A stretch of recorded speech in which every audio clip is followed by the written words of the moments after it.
New ইয়র্কের ব্রঙ্কোসে স্কুলে যাওয়ার পথে ১৫ বছর বয়সী এক কিশোরের উপরে অপরিচিত এক ব্যক্তির অতর্কিত এবং নৃশংস হামলার ঘটনা ঘটেছে। বিনা কারণে হওয়া এই হামলায় কিশোরটি রক্তাক্ত ও গুরুতর আহত হয়।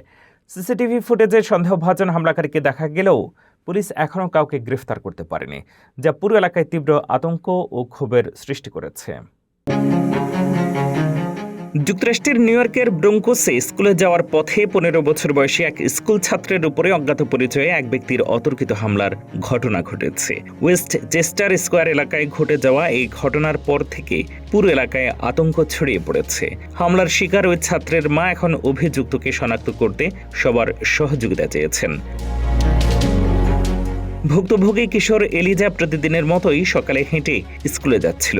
উইলিয়ামস ব্রিজ রোডের কাছে পৌঁছলে কোনো উস্কানি ছাড়াই এক অপরিচিত ব্যক্তি পিছন থেকে এসে তার মুখে পরপর বেশ কয়েকটি ঘুষি মারে। এলিজা কিছু বুঝে ওঠার আগেই রক্তাক্ত অবস্থায় সেখান থেকে দৌড়ে পালিয়ে নিজের মাকে ফোন করে। হামলায় তার চশমা ভেঙে যায় এবং মুখে গভীর ক্ষত সৃষ্টি হয়।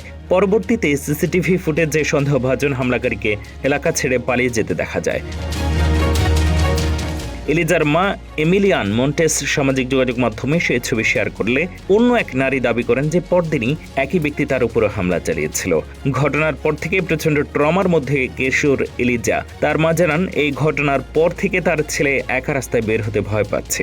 একই সাথে ওই এলাকায় বসবাসকারী অন্যান্য শিশু ও প্রবীণদের নিরাপত্তা নিয়েও গভীর উদ্বেগ প্রকাশ করেছেন তিনি।